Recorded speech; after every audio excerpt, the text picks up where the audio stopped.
everyone, it's Laura, and I hope you're all doing well. So for those of y'all who are new to my channel, I'm a registered dietitian, and I was actually thinking about this the other day. I've been a dietitian for almost 7 years now, which is kind of crazy how quickly it's gone by. But anyways, so today I thought I would talk to you about constipation. I get a lot of questions about constipation and my recommendations for alleviating it. So if you're interested, then let's get started. So I have 3 recommendations to start out with, and then if those 3 recommendations don't work, then I have a 4th recommendation. So my first recommendation is to increase your fluid, to drink at least 2 liters of fluid a day.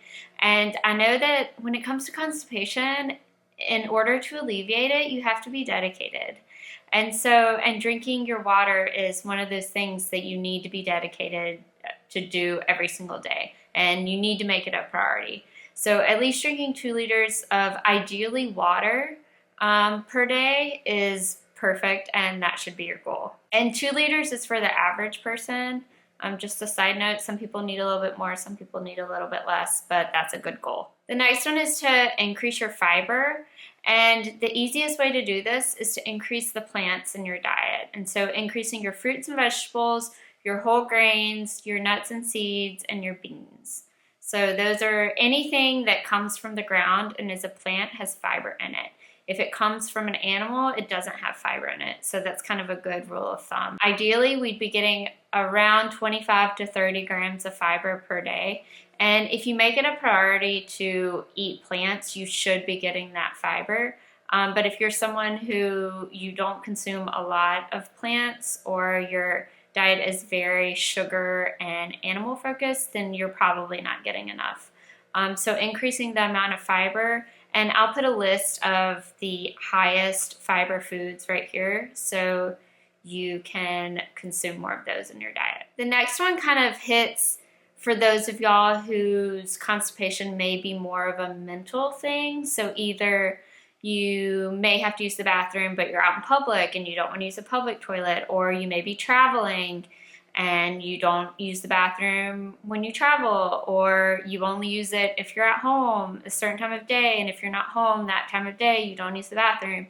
And this is more common in children, but it can impact adults as well. I know for me, it impacted me because I used to not be good at using the bathroom anywhere but my house. And so my third recommendation is after you eat, go to the bathroom and just go sit on the toilet. And I don't mean go sit on the toilet for 20 minutes. I don't want you to get hemorrhoids. But do go sit on the toilet and kind of zone out. Do maybe like read a magazine, be on your phone, and just sit there for 5-10 minutes and see what happens, see if it stimulates anything. I know for me, this really did help me, just going to the bathroom and sitting on the toilet. Especially, I still struggle when, I'm fine now on a day-to-day basis, but when I travel, I still have problems using the bathroom. And so this is something I do when I travel. After I eat breakfast, I go to the bathroom and I sit on the toilet for 5-10 minutes and just like check my emails, zone out on my phone, and try not to think too much about it, but hopefully trigger some type of stimulation. So if those first 3 tips don't work, then my 4th recommendation is to consider going on the FODMAP diet. So it is a short-term diet. It's not a long-term diet. The goal of it is to figure out which foods, if any, are triggering this constipation. And what it stands for is fermentable oligosaccharides, disaccharides, monosaccharides, and polyols. I've never been able to say that word, polyols. But what these foods basically are foods that can irritate or take a little bit longer for your GI tract to digest. And so I'm actually going to leave a link below. I received an email a few months ago. A dietitian created a list of foods that are high in FODMAPs and foods that are low in FODMAPs.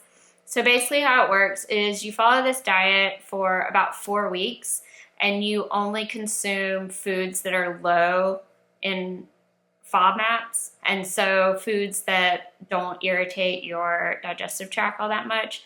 And then after about 4 weeks, then you slowly start introducing the more irritating foods back into your diet. And by slowly introducing them, the idea is that maybe you can pinpoint which ones are triggering your problems.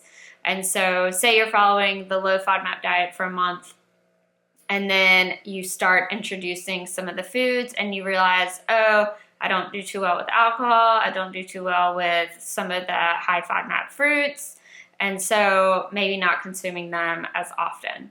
And this is something, it does take some dedication, and it does take some education as well. So I am going to, like I said, leave the PDF below. But it is kind of more of a last resort. But if you are someone who this is a chronic problem and it's not going away, and you've tried increasing your fluid, you've tried increasing your fiber, and you've tried to, if you have a mental barrier to using the bathroom, you've tried to fight those, then going on the FODMAP is kind of the last resort. One of my good friends, she used to be the GI dietitian, and she used to work in the GI clinic, and this is what she educated patients on, and this is what she put her patients on. And so it has been effective. It can be effective if you stick to it and you follow it. I know a lot of people that have found relief from consuming the FODMAP diet. So anyways, I thought I would share that with you all.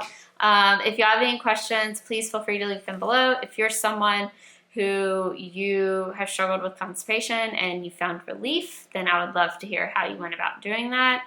Another thing that I have done in the past, which I'm not necessarily recommending y'all do this, I'm just saying it's something I've done. And if you talk to your doctor or dietitian, then they may recommend it as well, is I was taking magnesium, and that helps use the bathroom as well. But anyways, I hope this helped y'all out. If you have any questions, please feel free to leave them below. If you have suggestions for future videos, I'd love to hear from you. And I'll see y'all soon. Bye.